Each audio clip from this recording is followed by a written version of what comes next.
औज़ुबिल्लाहिमिनश्शैतानिर्रजीम बिस्मिल्लाहिर्रहमानिर्रहीम। अस्सलाम वालेकुम स्टूडेंट्स। आज की इस वीडियो में मैं आपके साथ 10th क्लास बायोलॉजी 2024 की पेयरिंग स्कीम शेयर करूंगा। मोस्ट ऑथेंटिक पेयरिंग स्कीम जो है आपके साथ वो शेयर करने लगा हूं। अगर आप लोग इस पेयरिंग स्कीम को फॉलो करके तैयारी करते हैं तो ऑल पंजाब बोर्ड्स के स्टूडेंट्स कम वक्त की तैयारी से काफ़ी अच्छे नंबर अपने पेपर में स्कोर कर सकते हैं। तो अब आपका वक्त ज़ाया किए बगैर स्टार्ट करते हैं अपनी वीडियो को। तो चैप्टर नंबर 14, 15 और 16 में से दो MCQs आएंगे। बाकी जितने भी आपके चैप्टर्स हैं उसमें से एक MCQs आएगा। टोटल आपका जो MCQs का पोर्शन होता है वो 12 मार्क्स का होता है। उसके बाद चलते हैं शॉर्ट क्वेश्चंस की तरफ। शॉर्ट क्वेश्चंस में आपके पास 3 पार्ट्स होते हैं। क्वेश्चन नंबर 2, 3 और 4 आपके पास शॉर्ट क्वेश्चंस का होता है। तो हर पार्ट में आपके पास 8 सवाल आएंगे, आपने 5 करने होंगे और 5 आप लोग इजीली अटैम्प्ट कर सकते हैं चॉइस पे छोड़ के। तो क्वेश्चन नंबर हर जो पार्ट है वो 3 चैप्टर्स पे इंक्लूड है। 3 चैप्टर्स के पेयर्स बने हुए हैं शॉर्ट क्वेश्चंस में। तो कोई एक चैप्टर आप लोग स्किप भी कर सकते हैं हर पेयर में, या it's all depend on you कौन से चैप्टर आप स्किप करना चाहते हैं और कौन से करके आप लोग इजीली अपने पेपर में अच्छे मार्क्स या फुल मार्क्स स्कोर कर सकते हैं। क्वेश्चन नंबर 2 आपके पास चैप्टर नंबर 10, 11 और 12 में से बनेगा। चैप्टर नंबर 10 में से 3 शॉर्ट क्वेश्चन आएंगे। चैप्टर नंबर 11 से 2 शॉर्ट क्वेश्चन आएंगे। चैप्टर नंबर 12 से आपके पास 3 शॉर्ट क्वेश्चन आएंगे। अगर आप 10 और 11 को अच्छे तरीके से कर लेते हैं तो आपके 5 इजीली अटैम्प्ट हो जाएंगे, या आप लोग 10 और 12 को कर सकते हैं। जो से चैप्टर्स आपको ईजी लगते हैं इन पेयर में से आप लोग एक चैप्टर्स यानी कि स्किप कर सकते हैं। लेकिन अगर आपने 2 चैप्टर्स करने हैं तो शर्त यह है कि आपने A to Z 2 चैप्टर्स करने हैं। अदरवाइज़ अगर आप लोग तीनों करेंगे तो अच्छी बात है। अगर तीनों करने हैं तो 5 पेपर 5 ईयर्स के निकालें और जो सवाल बार बार रिपीट हुए अगर आप लोग वो कर लेते हैं तो इंशाल्लाह जो आपके पेपर में होगा ना शॉर्ट क्वेश्चंस का वो अटैम्प्ट हो जाएगा। इजीली 5 अटैम्प्ट हो जाते हैं। तो आप लोगों ने कोई सा एक चैप्टर इसमें से स्किप कर देना है।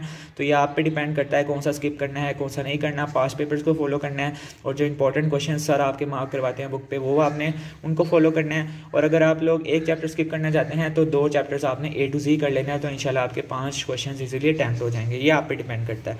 उसके बाद क्वेश्चन नंबर 3 आपके पास आता है चैप्टर नंबर 13, 14 और 15 में से। 13 में से 2 शॉर्ट क्वेश्चन आएंगे, 14 में से 2 शॉर्ट क्वेश्चन आएंगे और 15 में से आपके 4 शॉर्ट क्वेश्चन आएंगे। तो 15 चैप्टर को आपको यही एडवाइस करूंगा कि आप मस्ट करें क्योंकि इसमें से 4 शॉर्ट क्वेश्चन आने हैं। और 13 और 14 में से कोई एक चैप्टर आप लोग कर लें, लेकिन शर्त यह है कि आपने 2 चैप्टर A to Z करने हैं। अगर तीनों करना चाहते हैं तो 5 पेपर को फॉलो करके तीनों भी आप लोग अटैम्प्ट कर सकते हैं।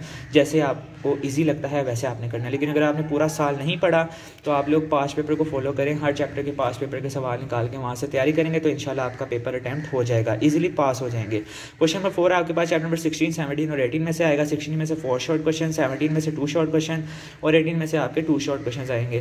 तो 16 लाजमी कहूँगा कि 4 शॉर्ट क्वेश्चन आ रहे हैं, मोस्ट इंपॉर्टेंट चैप्टर है तो इसको लाजमी करें अच्छे तरीके से। उसके बाद 17 और 18 में आप चॉइस में एक चैप्टर छोड़ सकते हैं। 6 अटैम्प्ट हो जाएंगे, आप लोगों ने 5 करने होते हैं तो इजीली आप लोग एक चैप्टर इसमें स्किप कर सकते हैं। उसके बाद लॉन्ग क्वेश्चन की पेयरिंग में आपके पास 3 लॉन्ग क्वेश्चन आएंगे। हर लॉन्ग क्वेश्चन का 2 चैप्टर्स का पेयर होगा। 3 आएंगे, 2 करने होंगे। हर जो होगा लॉन्ग क्वेश्चन में 5 9 मार्क्स का होगा, 6 भी 9 मार्क्स और 7 भी 9 मार्क्स का होगा।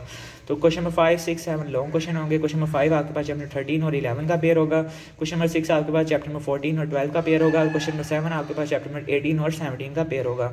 या तो 13 में से 5 मार्क्स का आएगा, या 11 में से 4 मार्क्स का आएगा, या तो 13 में से 4 मार्क्स का आएगा और 11 में से 5 मार्क्स का आएगा। ये उस पर डिपेंड करता है कि एग्जामिनर किस तरह मार्क्स की इंक्लूडिंग करता है आपके पेपर में। आपने ये चीज़ नहीं सोचनी, आपने सिर्फ पेयर्स देख लेने और अपनी बुक पे पेंसिल के साथ निशान लगा लें कि कौन से चैप्टर्स का कौन से किसके साथ पेयर बन रहा है। तो कोई से 2 पेयर सेलेक्ट कर लें, 5 6 कर लें, 5 7 कर लें, 6 7 कर लें, जो आपको ईजी लगता है आप लोग कर सकते हैं।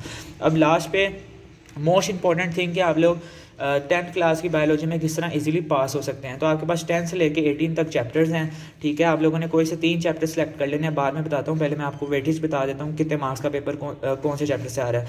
चैप्टर नंबर 10 से 7 मार्क्स का पेपर आ रहा है, 11 में से 9 मार्क्स का पेपर आ रहा है, 12 में से 11 मार्क्स का पेपर आ रहा है, 13 चैप्टर से 10 मार्क्स का पेपर आ रहा है, 14 चैप्टर में से 11 मार्क्स का पेपर आ रहा है, 15 में से 10 मार्क्स का पेपर आ रहा है, 16 में से 10 मार्क्स का आ रहा है, 17 में से 9 मार्क्स का पेपर आ रहा है और 18 में से आपका 10 मार्क्स का पेपर आ रहा है। तो अब आपने जो चैप्टर्स ज़्यादा मार्क्स दे रहा है, फॉर एग्जांपल चैप्टर नंबर 12 आपको 11 मार्क्स दे रहा है, चैप्टर नंबर 14 आपको 11 मार्क्स दे रहा है, और उसके बाद आप लोग कोई भी 10 मार्क्स दे रहा है ना, 11 के बाद 10 नहीं है ना कम वाला, तो आप लोग 13 चैप्टर कर सकते हैं। 15 या 16 या 18 में से कोई एक चैप्टर सेलेक्ट कर लें। लेकिन 12 और 14 को मस्ट करें क्योंकि इनमें से 11 मार्क्स का पेपर आना है। तो 12 चैप्टर बल्कि मैं कहता हूँ 12, 13 और 14 ये 3 चैप्टर अगर आप लोग A to Z कर लेते हैं, बिल्कुल पूरा साल नहीं पढ़ा और आपने सिर्फ पास होना है, तो चैप्टर में 11, 12, 13 और पास पेपर के साथ MCQs कर लें। MCQs आपके 10 जो MCQs होंगे वो इंशाल्लाह पास पेपर में से आते हैं। 2 अगर नए आ भी जाते हैं तो आपके कंसेप्ट अगर क्लियर हैं, आपने पूरा साल पढ़ा, तो आप लोग 2 भी इजीली अटैम्प्ट कर लेंगे। तो आपने कोशिश करनी है कि आप लोग ये जो है चैप्टर नंबर 12, 13 और 14 को अच्छे तरीके से कर लें, तो इंशाल्लाह आप लोग 33 मार्क्स इजीली आपके आ जाएंगे और 28 वाला आपको पता है पास होता है। तो इंशाल्लाह मेरी दुआ है कि अल्लाह ताला आप सबको कामयाब करे। अगर आप लोगों को मेरी वीडियोस पसंद आती हैं तो लाजमी चैनल को सब्सक्राइब कर लें। अगर मेरे चैनल पर नए हैं तो तब भी लाजमी सब्सक्राइब करें।